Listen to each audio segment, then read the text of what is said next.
Hello, this is Dani Ross from Human Connection.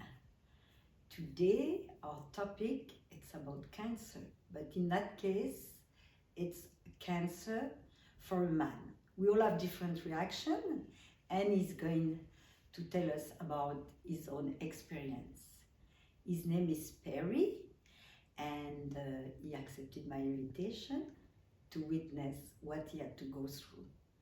So I introduce you today to Perry. Hello, Danny. Hi, Perry. How are you today? I'm fine, and thank you for accepting my invitation because I know this topic. It's heavy and it's never easy to talk about it. So, tell us your story, Perry. I was a photographer for a number of years, and I traveled a lot. I was always involved in sports, so I always had a lot of things going on in my life. I almost had like a double life. When my daughter was born, I wanted to stop traveling and spend more time with her. So I kind of put photography on the side and went into the hospitality industry. I've always been coaching, very athletic and active, extremely active. And then I would say 2014, I was about 51, I think, and I had to go for my prostate and my colonoscopy. And of course, I never go to the hospital because I'm never sick. However, my mother was nagging me, go for your tests. So I finally decided to go. So my tests, while I was waiting at the hospital, in the waiting room, I was very impatient. And I said, while I'm here, I might as well get blood tests too. So I did my prostate, I did my colonoscopy. After that, the doctor said everything was fine. He says, I'll have your blood tests in a few days. Call me in a few days. So when he called me, he says, okay, come in and see me. And then when I went to see him, he sat me down. He said, listen, you have cancer. And I I was like in shock. For someone who was never sick, and then all of a sudden an extreme where all of a sudden you have cancer, you're like, well, how did all this come about? It's not hereditary. I was confused, but at the same time, my first emotion was my daughter. That how she was gonna possibly grow up without her father, and that was my first concern. It wasn't anything else. It wasn't about what I was doing, where I was going. It was really about my daughter. And just to think that she would possibly grow up with no father, to me, that was it was unthinkable. So from there, I said, okay. After I got over that kind of little emotion, it was like, okay, what's the next step? And they said, well, surgery is the next step. So got the surgery, and then they said, well, we'll see if the cancer is still there. Cancer was still there. So they tried to say, okay, well, we're going to put you, we have to go into chemo. And I said, wait a second. I said, first, let me try and, That's a huge choice. Yeah, Mainly for you because you somebody who is very healthy. I mean, you were like coaching, sport, and living healthy. So, of course, you must have said, is there another way maybe not to do chemo? Yes, I was looking for something more natural, more organic. I don't even take aspirin for a headache, so it tells you how much I put into my system. So I tried to kind of try different types of things and boost my system, and however, no success. And the doctor said, listen, we can't wait anymore. We have to, you have to get your chemo. So that decision was a tough decision, but yes, I went through it, and it really affects your mental state. emotional state. I mean, it affects everything, right? Physical. Everything. And you go through a lot of emotions. So there's a lot of things you go through as far as anger, pride, ego, all these emotions. But then there's also the physical aspect, what it does to your body. You have to find that balance of, okay, there's a lot being thrown at you, right? So I had to decide, first of all, to get rid of all those emotions. As far as anger is the first one, acceptance. Surrender. Yes. Sorry, there's one question I want to ask you. Did you ever feel at one point like a victim? At one point, did you say, why is it happening to me? Me so healthy? Did it happen to you, or you just happen and... Well, it wasn't like, oh, why is it happening to me, as far as pity or as far as, no, it was, I just didn't understand how it happened to someone like myself who is never sick, and eats well, in good physical shape. That was more that. It wasn't like, oh, why is it me? Because why not him? No, it's not. It wasn't about anybody else. It was about me. It wasn't about like, okay, how come not him, and how come him and not me? Yeah. No, it was really about why. I didn't understand. I'm healthy and I'm getting sick. Yeah. And that, for me, that was a thing that was a little bit I had to deal with. And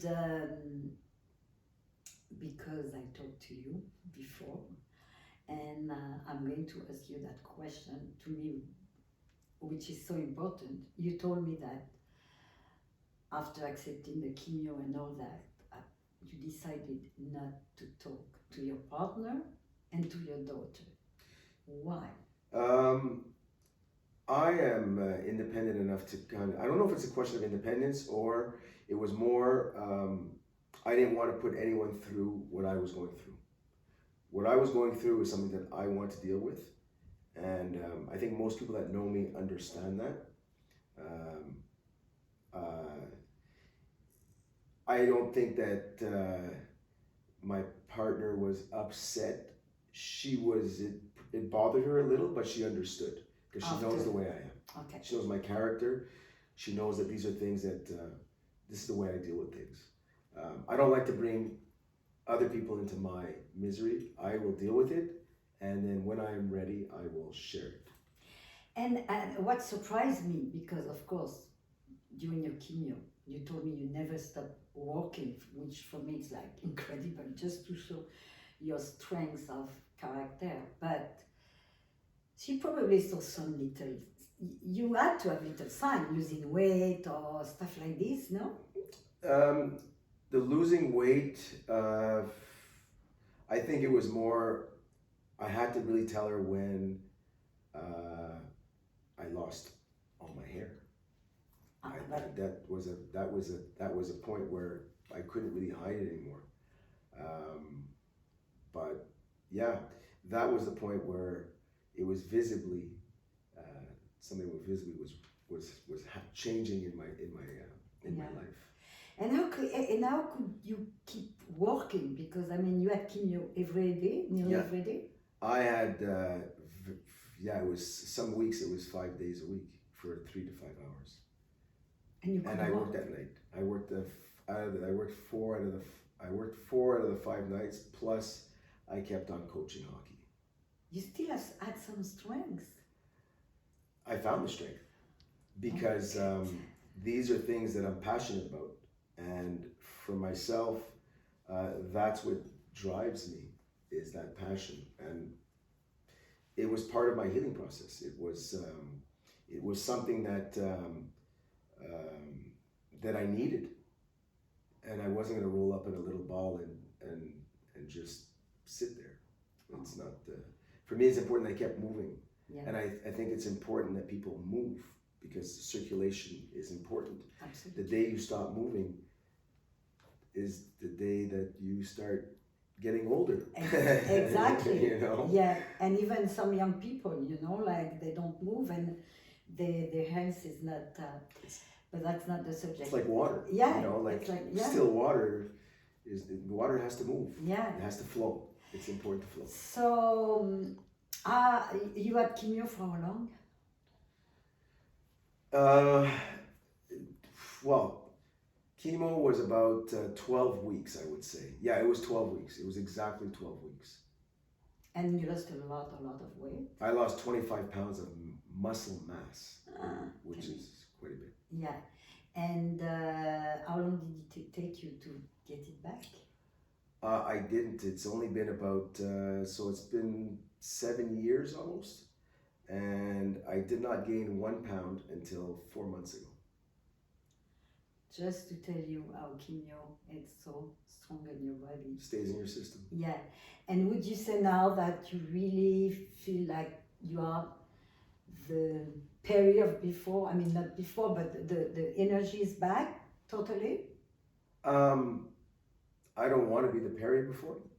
Mm. You know, I want to be the Perry of what's going to be happening and looking forward.